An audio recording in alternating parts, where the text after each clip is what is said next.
is God in all the suffering? Today we're on part one, asking why, with me, Amy Orr-Ewing. Well, hello and welcome, and thank you so much for joining me today as we begin a conversation around one of the most pressing, painful, and profoundly human questions there is. Where is God in all the suffering? This question is not theoretical for me, it's deeply personal. I've stood behind a friend's casket carrying her baby girl. I've held the hands of a dying child and listened to survivors of horrific violence. And I've seen suffering face to face in my family and my community. So I really don't want to offer pat answers, and I'm certainly not here to offer Christian platitudes. But I do want to invite you into a conversation, hopefully one filled with honesty, reality, and the possibility of hope that the Christian faith has something to say, even in this most difficult of age-old questions. So let's think about the honest starting point.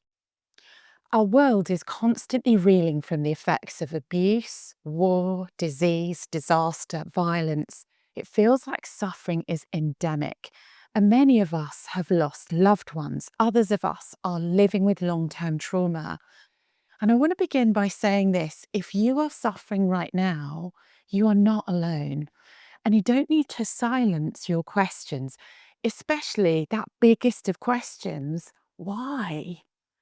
Now, some people in religious spaces might say, don't ask why, or just have faith. But those words can feel like salt in a wound. You see, the truth is that the Bible is full of people who ask God why. People like Job, people like King David, even Jesus Christ on the cross cried out, my God, why have you forsaken me? So let's not be afraid of our questions. Let's start in our questions together. So let's think about what different worldviews say. Now, when we ask why suffering exists, we're really asking about the nature of reality, and different worldviews give us different answers. When we ask these kinds of questions, you see, we're making an assumption that people have inherent and sacred value by virtue of being human, that I have value because I'm human, and that's why my suffering matters. That's why it causes me to ask questions.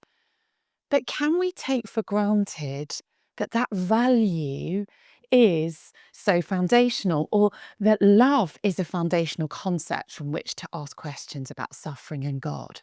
As we try and wrap our heads around the human experience of suffering and the question of where God might be in suffering, is love really that important? Aren't there other ways of looking at this question that are not grounded in a relational perspective, and all that follows from the possible existence of a loving God?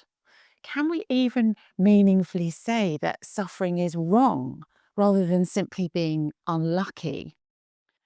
You may be aware that Eastern philosophy views human suffering through the dual lenses of karma and reincarnation. So when something painful happens, karma tells me there is a moral law of cause and effect guiding the circumstances of our lives. So if I get a disease or you have an accident, the law of karma means I'm getting and you're getting what we deserve. The fact that the thing I may have done that made me deserve pain may not immediately be obvious to me is complicated by the idea of reincarnation. You see, in this view, the universe recycles us over multiple lifetimes. And so it's believed we might be experiencing the effects of karma for something done in a previous life. I had a neighbour for a couple of years in Oxford a few years ago who sincerely believed that she had been a member of the French resistance in a previous life. She felt that her failure to pass on a particular message during the war was the cause of her back pain in this life. Karma was running its course. It struck me as she shared this that karma does not love. Suffering is being inflicted by a faceless system of law, leaving us with what it determines we deserve. Now, the Buddha left his wife and home on the night that his first child was born. He left his palace in order to seek Eastern enlightenment. And that meant moving away from emotional bonds to become detached from them and from this world. Buddhist enlightenment is essentially following the Buddha's example in choosing disconnection from everything. Human suffering, he taught, comes from desire. Desiring something or someone is at the root of suffering. And so the Buddhist answer to the question of suffering is to expunge all desire for anything or anyone, to cease wanting things, and so to reach a state of enlightenment, which is a kind of nothingness. So in Buddhism, the path to peace is detachment. The answer to suffering is to stop loving and to stop desiring. But what if your grief comes precisely because you loved deeply? Islam gives us a different perspective. It has a monotheistic view of the world. There is one God, but it's a fatalistic religion teaching that a transcendent God is absolutely and directly in control of every aspect of the universe. And as a consequence, human beings do not have real choice. There is only one will in the universe, and that is Allah's will. And that is why that word inshallah, meaning if God wills it, is so significant for Muslims. Islam sees suffering as the will of God, inshallah. But in this view, there's no room for questioning that, for asking why. Everything is predetermined. And again, love is not really central at all. And then there's the possibility of naturalism. The belief that there is no God, there is no ultimate purpose and no real meaning in life.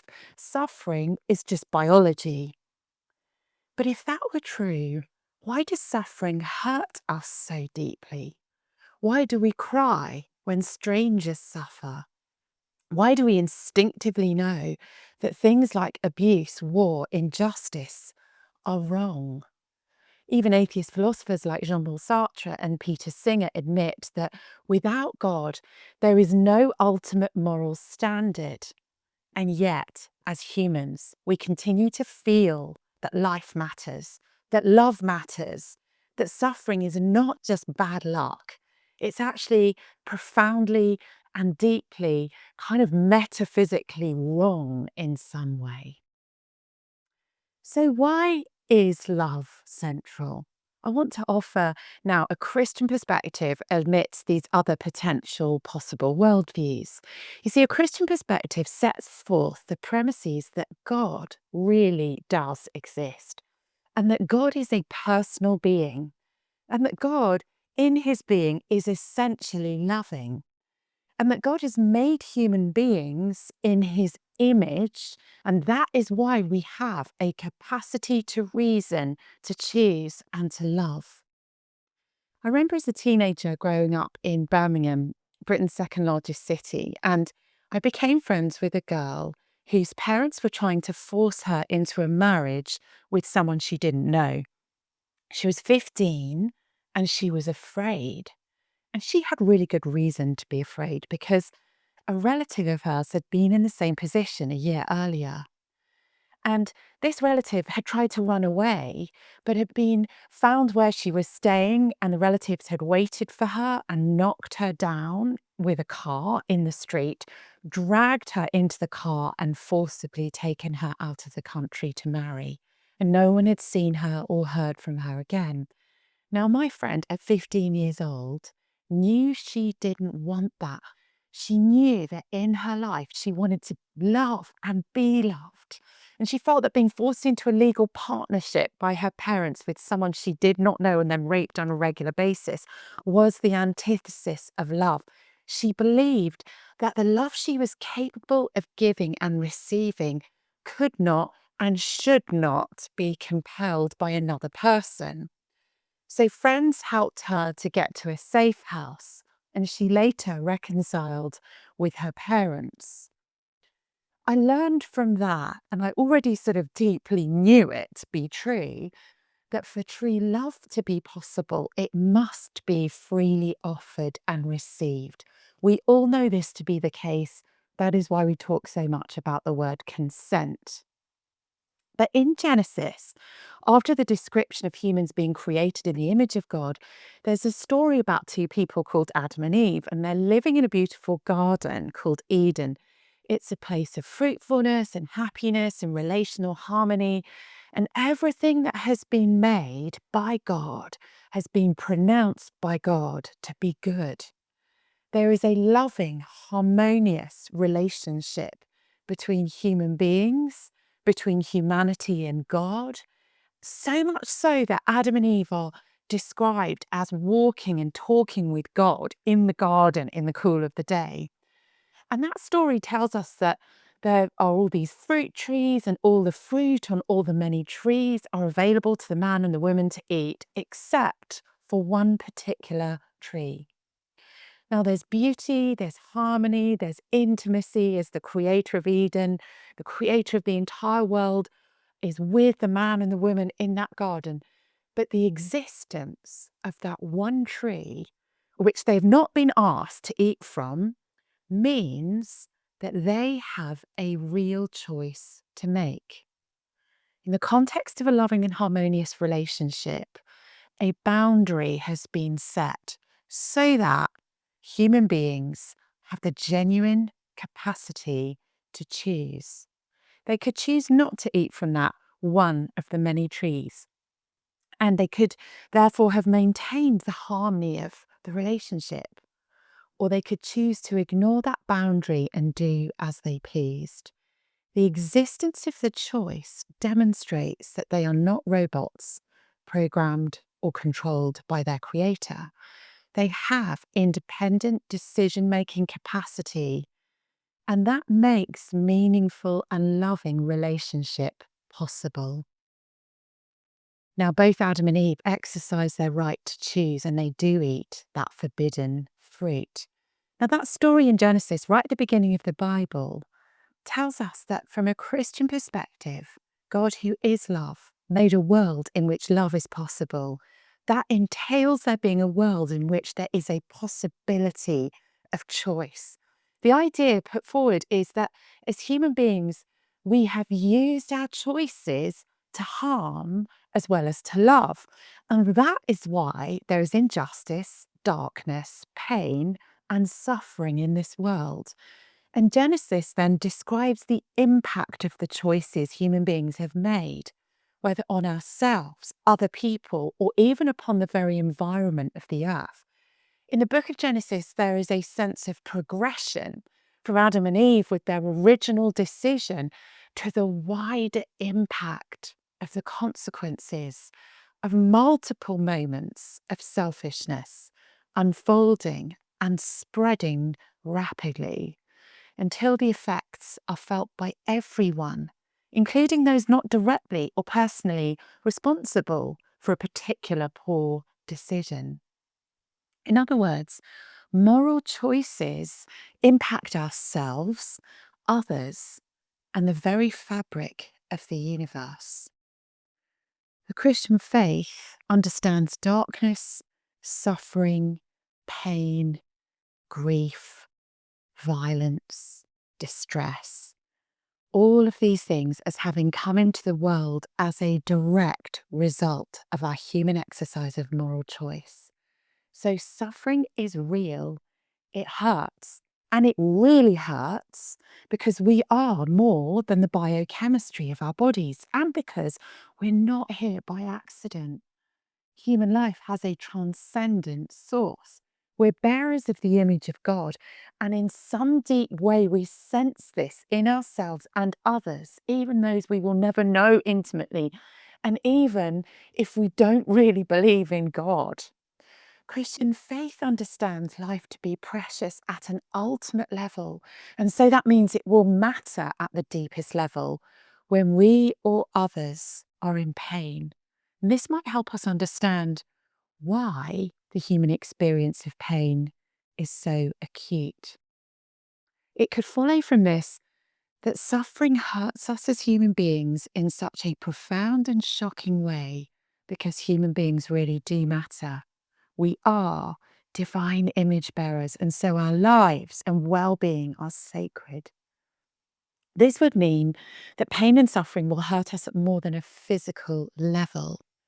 If God is real and if God is loving, pain will be the cost of love. Real love is simply not possible without freedom of choice. You see, compelled love is never love. The possibility of love entails the possibility of pain. Remember, the Bible talks of a good God creating a good world and specifically making creatures who have that capacity to love. For love to exist, freedom must exist. Love is real, and we have used our capacity to choose in order to harm as well as to love. And that is why suffering is a reality in our world.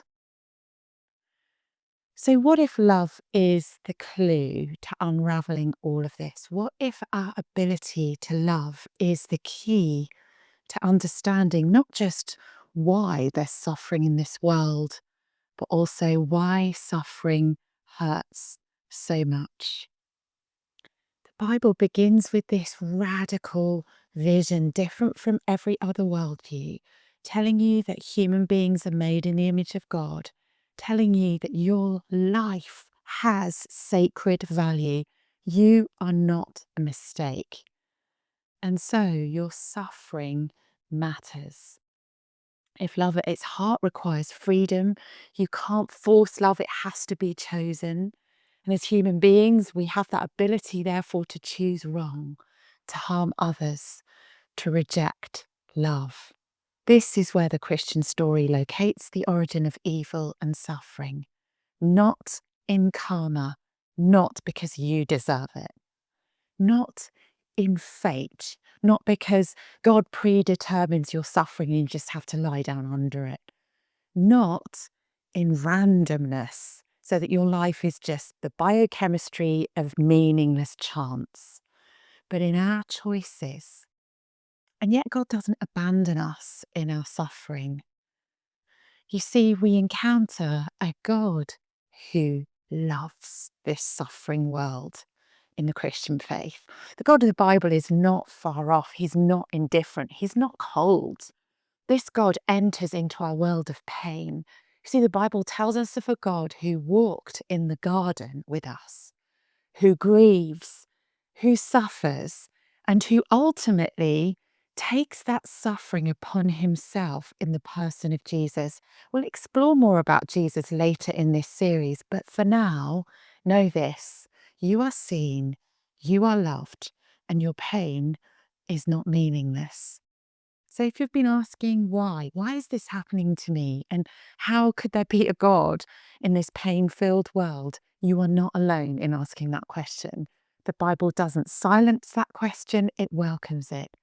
And the Christian faith offers a vision of reality rooted in love, filled with dignity, open to relationship with a God who suffers with us. Karma says you get what you deserve, even if it's for something from a previous life. Karma does not love. Buddhism says desire causes pain, so detach, let go of love. Islam teaches submission to fate. Everything is Allah's will, so when suffering comes, accept it without question. But what about choice? What about freedom? And then there's naturalism, the idea that there's no God at all, that all we are is just the matter of our physical beings. We're just the atoms and biochemistry of our bodies here by chance. But if that is the case, why does suffering feel like a moral violation, not just an inconvenience? Remember that even atheist thinkers like Sartre have admitted that without God, there's no ultimate value, no ultimate good or evil, there's just existence. And yet we still feel that injustice of suffering. So if you're asking why today, I believe the Christian faith has something really powerful to offer you. The reason suffering hurts so much is love. The Bible tells us that every human being has been made in the image of God, that our lives have sacred worth, and that is not earned, it is not constructed, it is given. But that true love required freedom, and freedom involves choice. And we've used our choices to hurt as well as to love. And that's why evil is even possible at all, because love must be free or it's not love at all. From the very beginning, God has given us freedom, not to set a trap, but because forced love is not love at all. And He made that world within which love is possible. With freedom comes the potential for pain. The Bible says in Genesis, God created human beings in His own image. In Genesis 1:27, that means your value is real. It is rooted in God, not in your productivity, not in your past, and not even in your pain. But the Christian story doesn't stop with the idea of a loving God watching us suffer. It speaks of a God who, in the person of Jesus Christ, enters suffering, who walks with us, who knows what it is to weep, who carries pain, and who ultimately goes to die by crucifixion on a Roman cross. So if you're in pain today, hear this. You are seen. You are not alone, and there is a God who suffers with you. Our sense that pain shouldn't exist and that our suffering matters may well be the echo of God's image in us, crying out for the one who made us, not a cold, distant deity, but a God of love. So if you're asking why, that is not a faithless question. It's a profoundly human question. And in the Christian story, it's also a sacred question. Over the next few sessions, we're going to explore other questions too. Questions around anger, grief, violence, and injustice. But for now, I want to leave you with that thought. What if your outrage at suffering is not a sign that God is absent? What if your outrage is a sign that you were made for something more? Thank you so much for joining me in this first session of Where is God in All the Suffering? Please share this with someone who needs encouragement or comfort today, and join me for the next episode when we're going to talk about anger and how God meets us in a place of anger when we suffer.